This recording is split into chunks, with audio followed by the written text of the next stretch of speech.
Time traveller செய்திகள். முதலில் தலைப்புச் செய்திகள். அரசு சேவைக்கு ஆட்சேர்ப்பு செய்ய முடியாத நிலை, சமகால நிலைமையை விளக்கும் ராஜாங்க அமைச்சர். ஊடகவியலாளர்கள் மீது வன்முறை தாக்குதல்கள் நடத்தப்படுவதை ஏற்க முடியாது, அமைச்சர் டக்ளஸ் தேவானந்தா கண்டனம். தமிழர்களுக்கு விடுதலை பெற்றுக் கொடுத்த மகிந்த பெருமை பேசும் நாமல். செல்வந்தர்களை பாதுகாக்கும் இலங்கை அரசாங்கம் சஜித் குற்றச்சாட்டு. இலங்கை அரசாங்கத்தின் நெருக்கடிக்கு தீர்வு கூறும் சுமந்திரன். கொழும்பில் போக்குவரத்து விதிகளை மீறிய சாரதிகளுக்கு எதிராக நடவடிக்கை. ஆந்திராவில் கோர விபத்து, 6 பேர் மரணம். சென்னைக்கு விஜயம் மேற்கொள்ளும் பிரதமர் மோடி. போர் நிறுத்தத்துக்கு தயார், உக்ரைனுக்கு நிபந்தனைகளை விதித்த புடின். குவைத் தீ விபத்து, கொச்சி விமான நிலையத்துக்கு கொண்டுவரப்பட்ட சடலங்கள். தொடர்வென விரிவான செய்திகள். நாம் தற்போது அரசு சேவையை படிப்படியாக வலுப்படுத்தியுள்ளோம். கடந்த காலங்களில் அரசு சேவைக்கு ஆட்சேர்ப்பு செய்ய முடியாத நிலை காணப்பட்டது. தற்போது 1942 கிராம சேவை பிரிவுகளுக்கு கிராம உத்தியோகஸ்தர்களை நியமிக்க நடவடிக்கை எடுத்திருக்கின்றோம் என உள்நாட்டு அலுவல்கள் ராஜாங்க அமைச்சர் அசோக் பிரியந்த குறிப்பிட்டுள்ளார். ஜனாதிபதி ஊடக அமையத்தில் இடம்பெற்ற செய்தியாளர் சந்திப்பின் போதே அவர் மேற்கண்டவாறு குறிப்பிட்டார். அவர் மேலும் தெரிவிக்கையில், தற்போது அரசாங்கம் உரிமைய மற்றும் அஸ்வசும உள்ளிட்ட பல முக்கிய திட்டங்களை செயல்படுத்தியுள்ளது.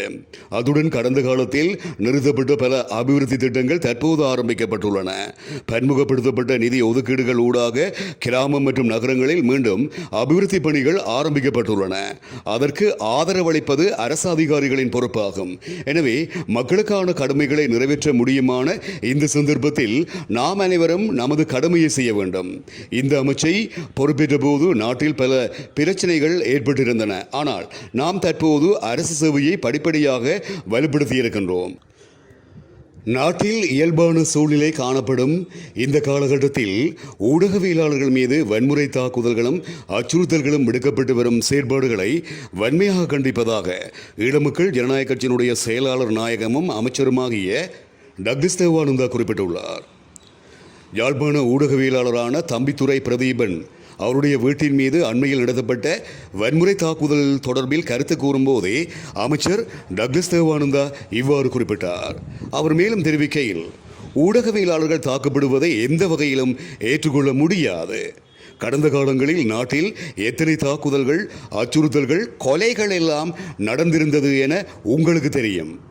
அன்று அதை செய்தவர்கள் ஒரு கல்லில் 2 மாங்காய் அடிக்கின்ற மாதிரியான போர்வையிலேயே அதை முன்னெடுத்திருந்தனர். குறிப்பாக ஊடகவியலாளர் மீது தங்களுடைய வஞ்சகத்தை தீர்த்து கொள்வது ஒரு பக்கம் இருக்க, மறுபக்கம் அதன் பழியை ஈழமக்கள் ஜனநாயக கட்சி மீது இலகுவாக போட்டு தாம் தப்பித்துக் கொள்வதாக இருந்தது. இதுதான் கடந்த காலங்களில் நடந்தது. அதே போன்றுதான் இன்றைக்கும் இந்த சம்பவங்கள் தொடர்ந்து வருகின்றன. ஆனால் துரதிர்ஷ்டவசமாகவோ அதிர்ஷ்டவசமாகவோ ஈழமக்கள் ஜனநாயக கட்சியினுடைய பெயர் இன்று அத்தகைய செயற்பாடுகளில் பயன்படுத்துவது இல்லாது போய்விட்டது. விடுதலை புலிகளை தோற்கடித்து வடக்கு கிழக்கு மக்களுக்கு உண்மையான சுதந்திரத்தை முன்னாள் ஜனாதிபதி மகிந்த ராஜபக்ச பெற்றுக் கொடுத்திருப்பதாக ஸ்ரீலங்கா பொதியன பெரமுனவின் தேசிய அமைப்பாளர் நாமல் ராஜபக்ச குறிப்பிட்டுள்ளார். சஜித் பிரேமதாச அனுரகுமார விசாநாயக்க வடக்குக்கு சென்று 13வது திருத்தம் அமுல்படுத்தப்படும் என கூறியதை நான் பார்த்தேன். ஆனால் வடக்கு கிழக்கு மக்களுக்கு உண்மையான சுதந்திரத்தை வழங்கியவர் முன்னாள் ஜனாதிபதி மகிந்த ராஜபக்ச என்பதை நான் கூற விரும்புகின்றேன். அத்துடன் 13வது திருத்த சட்டத்தினூடாக வடக்கு கிழக்கு மக்கள் வாக்களித்து அவர்கள் விரும்பும் முதலமைச்சரையும் மாகாண சபை பிரதிநிதிகளையும் நியமிக்கும் வாய்ப்பும் வழங்கப்பட்டுள்ளது. வடக்கில் வாக்களிக்கும் உரிமையை கூட விடுதலை புலிகள் கட்டுப்படுத்தியிருந்தனர். கோடிக்கணக்கான கடன் மற்றும் வரிகளை செலுத்த தவறிய நட்பு வட்டார பெரும் செல்வந்தர்களை பாதுகாத்து கொண்டு அரசாங்கம் மேலும் பல வரிகளை மக்கள் மீது சுமத்தியுள்ளது என்று எதிர்க்கட்சி தலைவர் சஜித் பிரேமதாச குறிப்பிட்டுள்ளார். குருநாகலில் இடம்பெற்ற நிகழ்வொன்றில் கலந்து கொண்டு கருத்து தெரிவிக்கும் போதே எதிர்க்கட்சி தலைவர் சஜித் பிரேமதாச இவ்வாறு குறிப்பிட்டார்.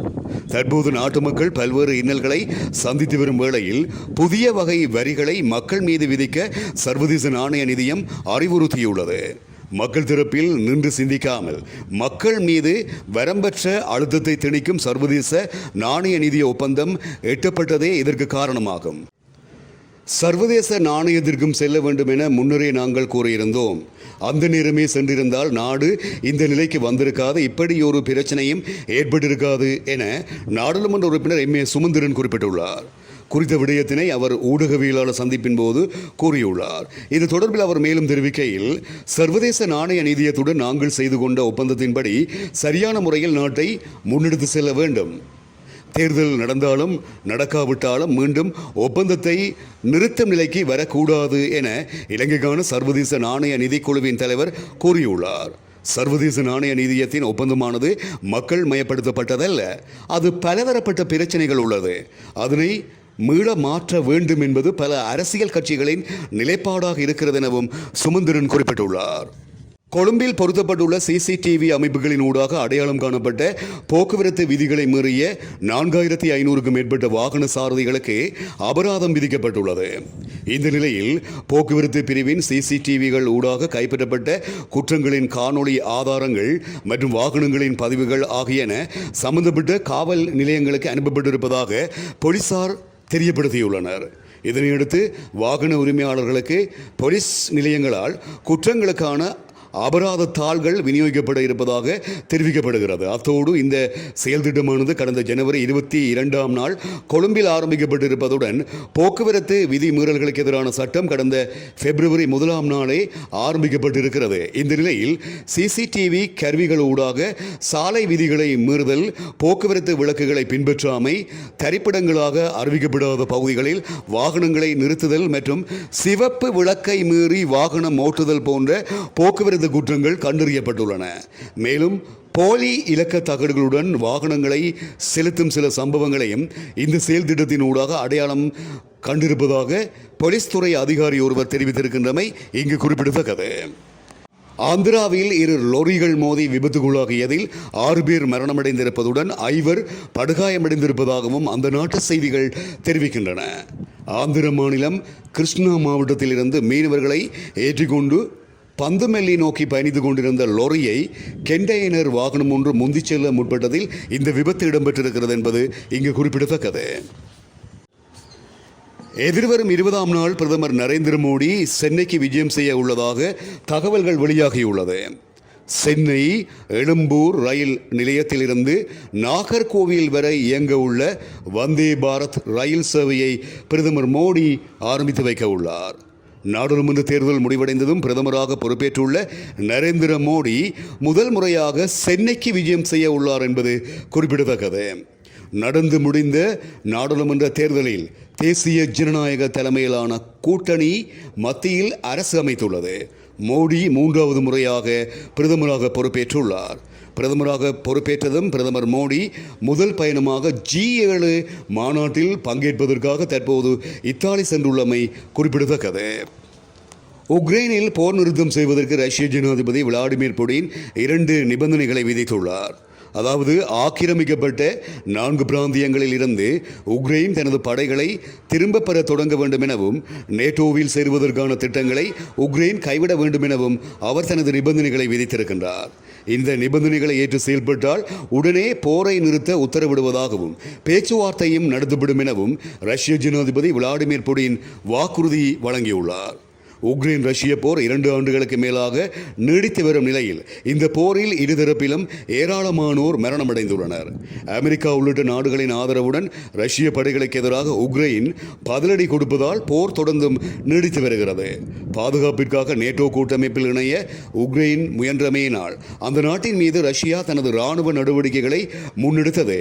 நேட்டோ அமைப்பில் இருக்கின்ற ஒரு நாடு தாக்கப்படுமாக இருந்தால் நேட்டோ அமைப்பில் இருக்கின்ற ஏனைய நாடுகள் இராணுவ உதவி செய்ய வேண்டும் என்பதே நேட்டோ நாடுகளின் உடன்படிக்கையாகும். இந்த நிலையிலேயே உக்ரைனை நேட்டோவில் சேர விடாமல் தடுப்பதற்கு ரஷ்யா அந்த நாட்டின் மீது போர் தொடுத்து வருகிறது. இந்த நிலையில் ரஷ்ய ஜனாதிபதி போர் நிறுத்தத்துக்கு 2 நிபந்தனைகளை விதித்திருப்பதாக சர்வதேச நாடுகளின் கவனத்தையும் ஈர்த்திருக்கிறது. இந்த நிலையில் G7 நாடுகளின் தலைவர்கள் சந்திப்பு மற்றும் உக்ரைனில் அமைதியை ஏற்படுத்துவதற்காக சுவிட்சர்லாந்தில் உலக தலைவர்கள் சந்தித்து பேச இருக்கின்ற நிலையில் ரஷ்ய ஜனாதிபதி இதனை தெரிவித்திருக்கின்றமை இங்கு குறிப்பிடத்தக்கது. குவைத் தீ விபத்தில் மரணமடைந்தவர்களின் 45 பேரின் சடலங்கள் இந்தியாவின் கொச்சி விமான நிலையத்துக்கு கொண்டுவரப்பட்டிருப்பதாக சர்வதேச செய்திகள் தெரிவிக்கின்றன. குறித்த சடலங்கள் இராணுவ விமானம் ஊடாக கொச்சி விமான நிலையத்துக்கு கொண்டுவரப்பட்டிருப்பதாக தெரிவிக்கப்படுகிறது. இதன்போது கொச்சி விமான நிலையத்துக்கு வருகை தந்த கேரள முதல்வர் பிரணராஜி விஜயன், மத்திய இணையமைச்சர் சுரேஷ் கோபி, கேரள அமைச்சர்கள், தமிழக அமைச்சர் செஞ்சி மஸ்தான் உள்ளிட்டோர் மரணமடைந்தவர்களின் சடலங்களுக்கு அஞ்சலி செலுத்தியதாக இந்திய ஊடகங்கள் செய்தியை வெளியிட்டிருக்கின்றன. இதனைத் தொடர்ந்து கொச்சி விமான நிலையத்திலிருந்து மரணமடைந்தவர்களின் சொந்த ஊர்களுக்கு சடலங்களை கொண்டு செல்ல நடவடிக்கை எடுக்கப்பட்டிருப்பதாக செய்திகள் தெரிவிக்கின்றன. குவைத்தின் மெங்கா பகுதியில் 196 பேர் வசித்து வந்த அடுக்குமாடி குடியிருப்பு ஒன்றில் கடந்த மாதம் 8ஆம் நாள் பாரிய தீ விபத்து ஒன்று ஏற்பட்டது. இதில் 49 பேர் மரணமடைந்தனர். ஒரே நிறுவனத்தில் பணியாற்றிய புலம்பெயர்ந்தோர் வசித்து வந்த அடுக்குமாடி குடியிருப்பு ஒன்றிலேயே இந்த தீ விபத்து பதிவானது. இந்த தீ விபத்தில் மரணமடைந்த நிலையில் 45 இந்தியர்களின் உடல்கள் அடையாளம் காணப்பட்டுள்ளன. இந்த நிலையில் கேரளத்தை சேர்ந்த 23 தொழிலாளர்களின் உடல்களும், தமிழகத்தை சேர்ந்த 7 பேரின் உடல்களும், கர்நாடகத்தை சேர்ந்த ஒருவரின் உடலும் என 45 பேரின் உடல்கள் கொச்சி விமான நிலையத்துக்கு கொண்டுவரப்பட்டிருப்பதாக சர்வதேச செய்திகள் தெரிவிக்கின்றன. மரணமடைந்தவர்களின் உடலை இந்தியாவுக்கு கொண்டுவரும் நடவடிக்கைகளை மேற்கொள்வதற்காக மத்திய வெளியுறவு இணையமைச்சர் கீர்த்தி வர்தன் சிங் தலைமையிலான குழு குவைத்துக்கு சென்றிருந்தமை இங்கு சுட்டிக்காட்டத்தக்கது. இத்துடன் டைம் டிராவலர் செய்திகள் நிறைவடைகின்றன.